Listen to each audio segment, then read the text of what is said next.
Hello everyone, मेरा नाम है Supra Srivastava and welcome to financial funda. और आज का जो मेरा वीडियो है ये बहुत ही इंटरेस्टिंग वीडियो है।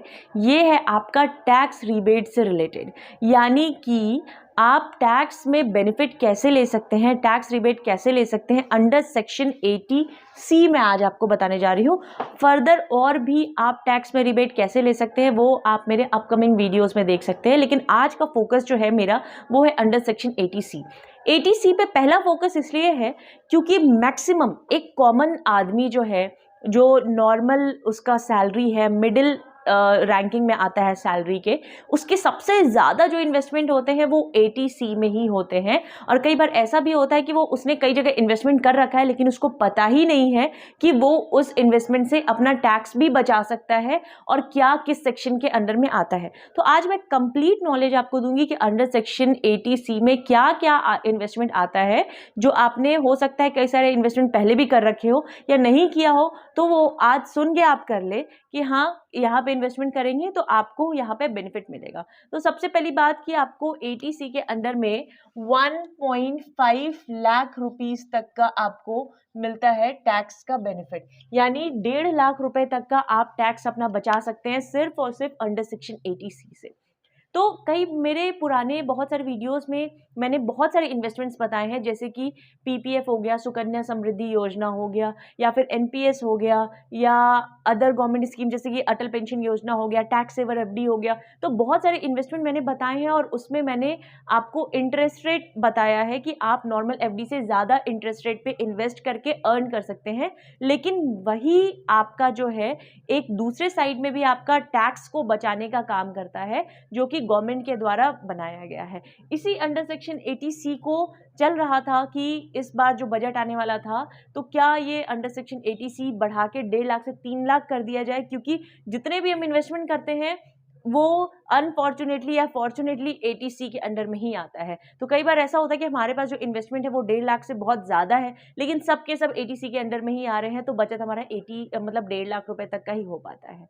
तो आज का टॉपिक हम शुरू करते हैं और 80C को पूरी तरीके से कवर करने की कोशिश करते हैं कि क्या क्या इसके अंडर में आता है और आप कैसे आगे में कर सकते हैं। लेकिन उससे पहले अगर आपने मेरा चैनल सब्सक्राइब नहीं किया है तो प्लीज़ मेरे चैनल को सब्सक्राइब करें, ताकि मैं आपको ऐसे वीडियोस और बना के देते रहूं, क्योंकि मेरे चैनल का नाम है फाइनेंशियल फंडा। तो फाइनेंसेस से रिलेटेड जो भी चीज़ें हैं वो मैं आपको ज़रूर बताऊंगी, और उसी फाइनेंसेस को बचाने के भी तरीके मैं आपको बताऊंगी कि कैसे आप दूसरे तरीके से भी बचा सकते हैं। यानी कि अगर आपका जो सैलरी है वो हायर पैकेज पे हैं आप, और इतना आता है आपका कि आपके पैसे जो हैं बहुत ज़्यादा गवर्नमेंट के पास चले जाते हैं, यानी टैक्स में कट जाते हैं, तो उसे आप बहुत सारे तरीके से बचा सकते हैं। 80C के अलावा भी बहुत सारे तरीके हैं जिसके बारे में मैंने आपको बोला है कि मैं फर्दर वीडियोस में बताऊंगी, लेकिन इन शॉर्ट बता दूं कि अगर आपने होम लोन लिया हुआ है तो उसका जो इंटरेस्ट आप पे करते हैं होम लोन का, उससे भी आप टैक्स बचत कर सकते हैं। लेकिन ये 80C के अलावा की मैं बात कर रही हूँ। इसके अलावा अगर आप रेंट पे रहते हैं, रेंट शो करते हैं, तो वहाँ से भी आप पैसे बचाते हैं। आप पीएफ शो करते हैं, वहाँ से भी पैसे बचाते हैं। तो ऐसे बहुत सारे जगह है जो इनके अलावा भी, जैसे मेडिक्लेम है, मेडिक्लेम अगर आप लेते हैं यानी हेल्थ इंश्योरेंस पॉलिसीज, ये इसके अलावा आता है, वहाँ से आप बचा सकते हैं। तो इन सारे टॉपिक्स के बारे में मैं अपने नेक्स्ट वीडियो में कवर करूँगी। और सबसे पहले यहाँ पे अब बिना देर किए हुए हम शुरू करते हैं कि 80C के अंदर में क्या क्या आता है और हम कैसे कवर करते हैं इसको। अब पहले नंबर पे मैंने रखा है SSY यानी कि सुकन्या समृद्धि योजना।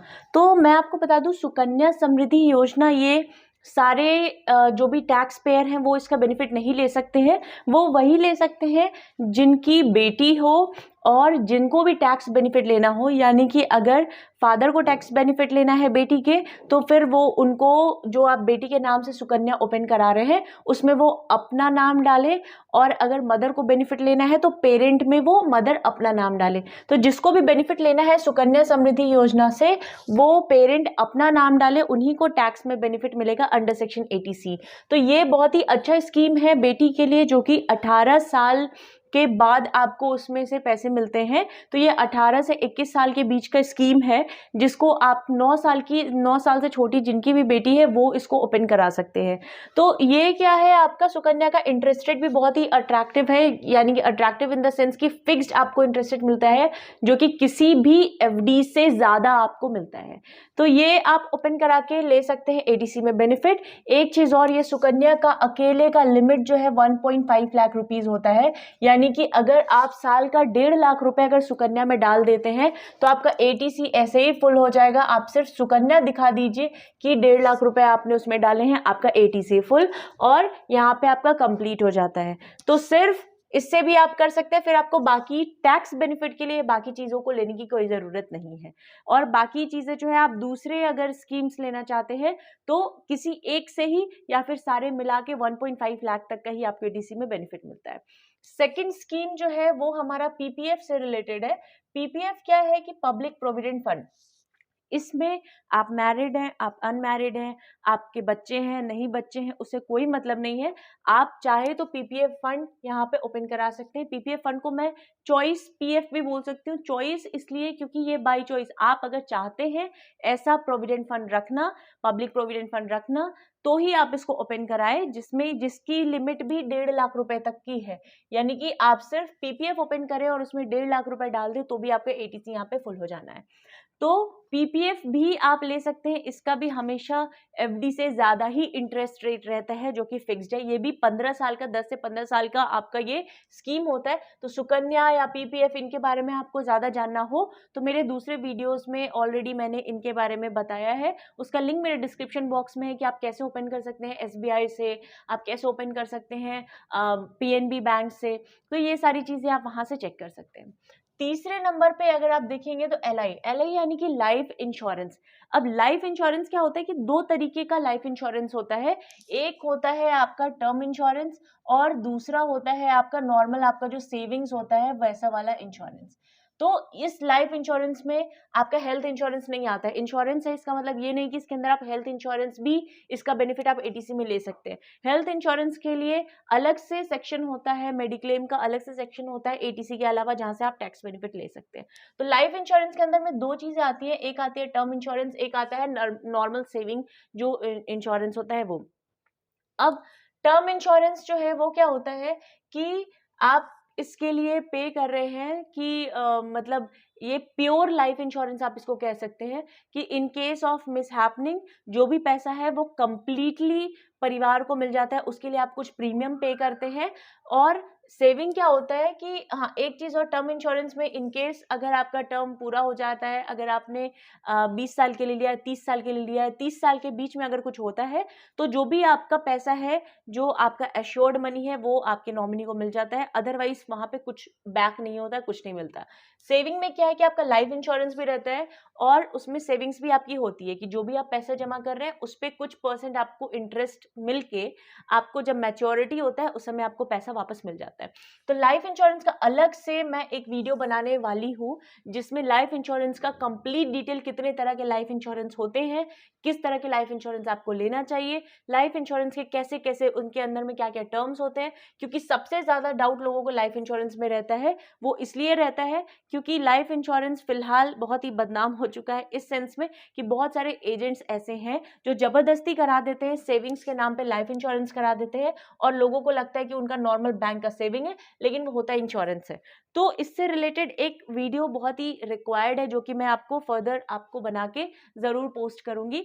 तो फिलहाल नॉर्मली ये समझ ले कि अगर आपने लाइफ इंश्योरेंस लिया है तो वो अंडर सेक्शन 80C में आएगा। एक चीज़ और, लाइफ इंश्योरेंस में दो टर्म होता है, दो टर्म यानी कि एक होता है आपका जिसको हम कहते हैं सम इंश्योर्ड और दूसरा होता है आपका प्रीमियम। तो ये दोनों ही दो अलग अलग चीज़ें हैं। तो अगर आपका सम इंश्योर्ड 1 लाख रुपए है या 2 लाख रुपए है तो वो आपका इसमें काउंट नहीं होता है एटीसी में। अगर आप ये सोचेंगे कि 1 लाख का सम इंश्योर्ड है वो हम एटीसी में दिखा दें तो वो नहीं होता है, ये भी लोगों को कंफ्यूजन होता है। तो काउंट क्या होता है? काउंट होता है प्रीमियम। उस 1 लाख के सम इंश्योर्ड के लिए अगर आप 10,000 रुपए पे कर रहे हैं तो ये जो 10,000 रुपए है जो आपके पॉकेट से जा रहा है वो एटीसी के अंदर में आता है। तो यहाँ पे ये हमें ध्यान देना है। तीसरा हमने देख लिया। चौथे नंबर पे अगर हम देखें तो ईपीएफ, जिसको नॉर्मल पीएफ भी लोग जानते हैं, उसको ईपीएफ भी बोलते हैं। ईपीएफ क्या होता है कि आप जब सैलरीड होते हैं तो बहुत सारी कंपनीज में आपकी सैलरी का लगभग 12% जो है वो आपका सेविंग्स में जमा होता है, जिसको हम पीएफ बोलते हैं। वहां पे वो जो पैसे जमा होते हैं उस कंट्रीब्यूशन को भी आप दिखा के एटीसी में बेनिफिट ले सकते हैं। तो ये बहुत ही नॉर्मल कॉमन चीज है जो सारे लोग जानते हैं, लेकिन उसका आप एटीसी में बेनिफिट भी ले सकते हैं। पांचवा अगर मैं आपको बताऊं तो पांचवा है यहाँ पे एनएससी। एनएससी का मतलब हुआ नेशनल सेविंग सर्टिफिकेट। तो नेशनल सेविंग सर्टिफिकेट क्या होता है कि ये पोस्ट पीओ यानी कि पोस्ट ऑफिस के द्वारा आप इसको नेशनल सेविंग सर्टिफिकेट ले सकते हैं। इसका टर्म 5 साल का या फिर 10 साल का आप एनएससी बनवा सकते हैं। अगर आपने एनएससी बनवाया है तो वो आप यहाँ पे एटीसी में दिखा के 1.5 लाख रुपए तक का रिबेट ले सकते हैं। इसके बाद छठे नंबर पे इंफ्रास्ट्रक्चर बॉन्ड। इंफ्रास्ट्रक्चर बॉन्ड क्या होता है? तो इंफ्रास्ट्रक्चर बॉन्ड जो भी गवर्नमेंट है, सेंट्रल गवर्नमेंट, स्टेट गवर्नमेंट, वो जो इंफ्रास्ट्रक्चर में जो पैसे लगाती है उसमें भी आप बॉन्ड परचेस करके पैसे लगा सकते, इन्वेस्ट कर सकते हैं। ये आप नॉर्मली ऐसे परचेस नहीं कर सकते हैं। इसको परचेस करने के लिए आपके पास एक डीमैट अकाउंट होना चाहिए और पैन तो मैंडेटरी है हर चीज के लिए। तो एक डीमैट अकाउंट अगर होगा तो म्यूचुअल फंड के थ्रू ही, क्योंकि इसका पैसा जो है वो आपके फंड्स में लगते हैं, तो यहाँ पे आपके पास डीमैट अकाउंट होना जरूरी है, तब आप जाके इंफ्रास्ट्रक्चर बॉन्ड परचेस कर सकते हैं। वो भी आपका अंडर सेक्शन एटीसी में काउंट होता है। नेक्स्ट 7th में मैं आपको बताऊं तो जो आपका एनएससी है जो आप परचेस कर रहे हैं पोस्ट ऑफिस के थ्रू, तो एनएससी परचेस करने के लिए जो आप पैसा दे रहे हैं वो तो आपका काउंट होता ही होता है। उसके साथ साथ जो भी उस पे इंटरेस्ट हमें मिलता है एनएससी के ऊपर, वो इंटरेस्ट भी आपका एटीसी के अंदर में काउंट होता है। तो जो आपको इंटरेस्ट मिल रहा है वो भी आपका टैक्स एग्जेम्प्टेड है, और जो आप पैसा पे कर रहे हैं उसमें भी आपको टैक्स में रिबेट मिलता है। नेक्स्ट 8वें नंबर पे मैं आपको बताऊं तो एफडी। एफडी आपका टैक्स सेविंग एफडी एक अलग एफडी होता है, यानी कि अगर फिक्स डिपॉजिट आपने लिया है और अगर आप सोच रहे हैं कि उस पर आपको टैक्स का बेनिफिट मिल जाएगा, तो ऐसे टैक्स का बेनिफिट नहीं मिलता है। दो तरह की एफडी होती है। एक एफडी होती है जो कि आप कभी भी ब्रेक कर सकते हैं, जो आप 1 साल, 5 साल, 10 साल, कितने भी साल का कराते हैं, तो वो आपके एफडी आप जब चाहे तब कर सकते हैं, रात बिरात चाहे तब ब्रेक कर सकते हैं। तो वैसी एफडीज आपका एटीसी में नहीं आती है। आपकी आती है जहां पे लिखा होगा टैक्स सेवर एफडी, वो एफडी आपकी आती है एटीसी के अंडर में। ये एफडी 5 ईयर्स का होता है। 5 ईयर्स से पहले आप कुछ भी करके चाहे इसको आप ब्रेक नहीं कर सकते। तो एक बार अगर आपने टैक्स सेवर एफडी कर दिया तो 5 साल के बीच में आप उसको नहीं तोड़ सकते। अगर आपको लगता है ये टैक्स सेवर एफडी आपने करके टैक्स में दिखा दिया, आपको रिबेट मिल गया, उसके बाद से आप उसको ब्रेक कर दे, तो ऐसा पॉसिबल नहीं है। आपने एक बार कर दिया, उसके बाद से आपका टैक्स सेवर एफडी 5 साल के लिए लॉक हो जाता है, लॉक इन पीरियड है इसका।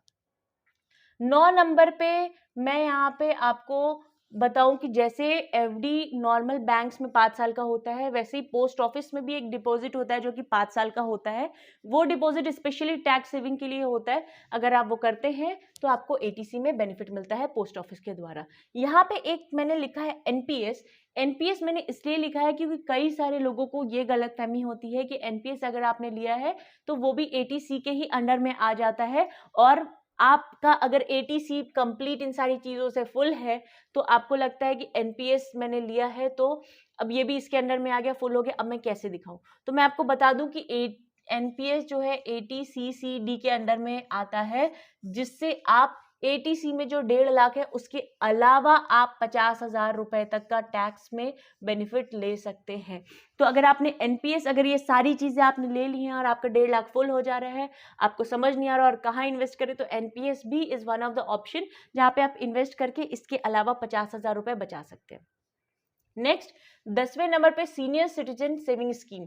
तो सीनियर सिटीजन सेविंग स्कीम भी मैं आपको बताऊं तो कई सारे लोग सीनियर सिटीजन के सेविंग स्कीम लेते हैं और वो भी आपका एटीसी के अंडर में आता है। ये आपको सीनियर सिटीजन सेविंग स्कीम आपको कहीं पे भी मिलता है, यानी कि आपको पोस्ट ऑफिस के थ्रू या बहुत सारे बैंक्स भी इस सीनियर सिटीजन को प्रोवाइड करते हैं, सीनियर सिटीजन सेविंग स्कीम को प्रोवाइड करते हैं।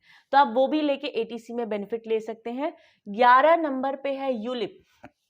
अब यूलिप जो है मैं आपको बता दूं कि बहुत सारे लोग इसको समझते हैं कि ये म्यूचुअल फंड है, तो ये म्यूचुअल फंड नहीं है। म्यूचुअल फंड नहीं है, ये इंश्योरेंस कंपनी के द्वारा ही दिया जाता है। यानी कि अगर आपको यूलिप लेना है, यूलिप का फुल फॉर्म होता है यूनिट लिंक्ड इंश्योरेंस प्लान। तो this I stands for insurance. आपको अगर यूलिप लेना है तो आपको किसी ना किसी इंश्योरेंस कंपनी से ही लेना होगा। डिफरेंस क्या होता है म्यूचुअल फंड और यूलिप में कि यूलिप जो है इसमें आपके पैसे यहाँ पे भी आपके फंड में ही लगते हैं, मार्केट लिंक्ड ही है। फंड्स की वैल्यू ऊपर नीचे होगी, उसके अकॉर्डिंग आपके पैसे की भी वैल्यू ऊपर नीचे होगी। यहाँ पे भी सेम आपको मिलता है, इक्विटी में आप इन्वेस्ट कर सकते हैं, आप जो है बॉन्ड्स में इन्वेस्ट कर, इंफ्रास्ट्रक्चर बॉन्ड्स वगैरह इसके पैसे लग सकते हैं। तो बहुत सारे जगह इसके पैसे लगते हैं, लेकिन उसके साथ साथ एक इंश्योरेंस भी मिलता है। जिसने भी परचेस किया है, जो भी परचेस करेगा उसको एक इंश्योरेंस मिलेगा कि इनकेस मेरे प्लान, जैसे ये 5 ईयर के इसमें लॉक इन पीरियड होता है, 5 साल के पहले आप इसमें से पैसे नहीं निकाल सकते हैं। तो 5 साल के बाद या 5 साल के बीच में भी in case of any mishappening अगर कुछ होता है तो जिसको भी मैंने नॉमिनी बनाया है, नॉमिनी को मेरा सम इंश्योर्ड मिल जाएगा। यानी कि जो भी पैसा मैंने इंश्योरेंस के लिए मुझे मतलब मिला है, सम इंश्योर्ड मिला है, वो पैसा मेरे नॉमिनी को मिल जाएगा, जो कि म्यूचुअल फंड में ऐसा नहीं होता है। म्यूचुअल फंड में जो पैसा आपने इन्वेस्ट किया है तो फंड की वैल्यू जो भी ऊपर नीचे होगी वो वैल्यू आपको मिलती है। यहाँ पे आपको इंश्योरेंस भी साथ में मिलता है। तो ये 11वें नंबर पे मैंने आपको यूलिप बताया और 12वें नंबर पे इस म्यूचुअल फंड्स। मैंने इन दोनों को एक साथ ही बता दिया कि दोनों में डिफरेंस कहाँ है, दोनों के पैसे मार्केट में ही लगते हैं। इसके अलावा 13 नंबर पे अगर आप देखें तो अगर आपने कोई ऐसा प्रॉपर्टी परचेस किया है जिसमें आपको रजिस्ट्रेशन चार्जेस लगे, स्टैम्प ड्यूटी लगी है, तो वो भी आप एटीसी में दिखा के टैक्स बेनिफिट ले सकते हैं। तो stamp duty and registration charges for purchase of property, अगर प्रॉपर्टी आपने खरीदा है, स्टैम्प ड्यूटी रजिस्ट्रेशन चार्जेस हैं, तो वो भी आपका एटीसी में कंसीडर होगा। नेक्स्ट मैं आपको बता दूं, बहुत सारे लोगों को ये नहीं पता है कि जो वो बच्चों को पढ़ा रहे हैं उनका ट्यूशन फी भी जो है वो भी एटीसी के अंडर में आप उससे टैक्स बेनिफिट ले सकते हैं। तो अगर आप इतना मतलब कई सारे ऐसे लोग होते हैं जिनका जो इनकम आता है वो इतना टाइटली उस बंधा हुआ रहता है कि वो बहुत सारी जगह इन्वेस्ट नहीं कर पाते हैं अपना टैक्स बचाने के लिए, और उनको टैक्स देना ही देना पड़ता है। और ऑब्वियसली अगर बच्चे हैं तो उनको स्कूल में आप भेजेंगे ही, ट्यूशन मतलब जो ट्यूशन फी है वो बेसिकली स्कूल फी के अंडर में आप देखेंगे तो रिसिप्ट पे ट्यूशन फी लिखा होता है। तो वो पैसे जब आप दिखाते हैं तो अगर आप कहीं और इन्वेस्ट नहीं कर पा रहे हैं और बच्चे को आप पढ़ा रहे हैं तो वो पैसे भी आप दिखा के एटीसी के अंडर में टैक्स का बेनिफिट ले सकते हैं। तो ये भी आप मिस नहीं कर सकते हैं। नेक्स्ट है हमारा 15th पे ELSS। ELSS का मतलब होता है इक्विटी लिंक्ड सेविंग स्कीम। तो इक्विटी लिंक्ड सेविंग स्कीम क्या होता है, ये आपका म्यूचुअल फंड के थ्रू ही आपको मिलता है, डीमैट अकाउंट आपका ओपन होगा उसके बाद ही मिलेगा। तो इक्विटी, एक बात हमेशा ध्यान रखना है कि जिस जगह पे इक्विटी लिंक्ड आ गया यानी कि आपका पैसा जो है वो मार्केट लिंक्ड हो गया है, उसकी वैल्यू ऊपर नीचे हो सकती है, आपका वहां पे फिक्स्ड इनकम नहीं है। जहां पे फिक्स्ड लगा है वहां पे आपको फिक्स्ड मिलता है, जहां पे भी इक्विटी लगा है यानी कि वो पैसा आपका मार्केट में लग रहा है। तो ELSS अगर आप चाहते हैं इक्विटी लिंक्ड सेविंग स्कीम तो वो आप परचेस कर सकते हैं म्यूचुअल फंड से, और वहां पे भी आपको एटीसी में बेनिफिट मिलता है। और last but not the least जो मेरे लिस्ट में है वो है home loan principal amount payment. यानी कि अगर आपने होम लोन लिया हुआ है तो उससे भी जो आप प्रिंसिपल अमाउंट है होम लोन का, होम लोन आप लेते हैं तो उसमें 2 अमाउंट आपका आता है, एक आता है प्रिंसिपल अमाउंट, एक आता है आपका जो इंटरेस्ट अमाउंट है। तो जो प्रिंसिपल अमाउंट है, होम लोन अगर आपने लिया है तो आप ये नहीं सोचेंगे कि वो सिर्फ एक सेक्शन में आता है। होम लोन के जो 2 अलग अलग अमाउंट होते हैं, प्रिंसिपल अमाउंट और इंटरेस्ट अमाउंट, दोनों आपको 2 अलग अलग सेक्शन में प्रोवाइड किया जाता है टैक्स का बेनिफिट। तो जो प्रिंसिपल अमाउंट है वो आप एटीसी में दिखा के यहाँ पे टैक्स बेनिफिट ले सकते हैं, और जो इंटरेस्ट अमाउंट है वो दूसरे सेक्शन में दिखा के वहां से आप टैक्स का बेनिफिट ले सकते हैं। तो ये कंप्लीट 16 चीजें हैं जो मेरी लिस्ट में है, जो एटीसी में आप इनमें से कहीं ना कहीं इन्वेस्ट करते ही करते हैं, और अगर आपने इन्वेस्ट किया है तो आप यहाँ पे एटीसी में बेनिफिट ले सकते हैं। अगर आपने इन्वेस्ट नहीं किया है तो इनमें से आप कोई भी ऑप्शन जो आपको समझ में आता है कि आपके लिए इंटरेस्टिंग है, आपके लिए रिक्वायर्ड है, वो आप इनमें से इसमें से परचेस करके, आप परचेस नहीं यानी इन्वेस्ट करके आप एटीसी में यहाँ पे बेनिफिट ले सकते हैं। एक ही प्रॉब्लम है कि सबकी लिमिट अगर 1.5 लाख रुपए है तो सब आप अलग अलग इन्वेस्ट इन्वेस्ट नहीं कर सकते हैं। बार बार मैं इस बात को रिपीट इसलिए कर रही हूँ कि सबको, अगर आपने इसमें से काफ़ी सारी चीज़ें ली हैं, 4-5 चीज़ें ली हैं, तो सबको मिला के आप 1.5 लाख रुपए तक का ही शो कर सकते हैं मैक्सिमम एटीसी में। और इसी एटीसी को बढ़ाने की बात हो रही थी और हम भी ये चाहते हैं, क्योंकि ज़्यादातर हम लोग जो भी सैलरीड पर्सन है वो हम ज़्यादातर यही चाहते हैं कि एटीसी का लिमिट बढ़ जाए, क्योंकि मैक्सिमम सारे इन्वेस्टमेंट इसके अंदर में ही आ जाते हैं।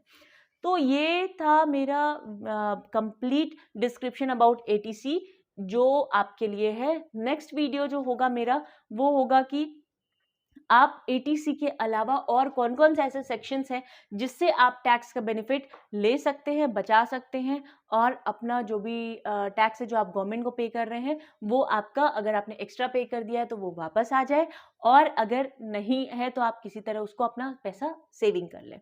तो थैंक यू सो मच मेरा वीडियो देखने के लिए। अगर आपको मेरा वीडियो पसंद आया हो तो प्लीज़ वीडियो को लाइक करिएगा, कमेंट सेक्शन में ज़रूर कमेंट करके बताइएगा कि आपको और कहाँ इन्वेस्टमेंट करना है, या आपने इसमें से किया है तो आपको पता था या ये नहीं पता था, जो भी हो, व्हाटएवर, आप कमेंट सेक्शन में कमेंट करके मुझे बता सकते हैं। Thank you so much, have a nice day.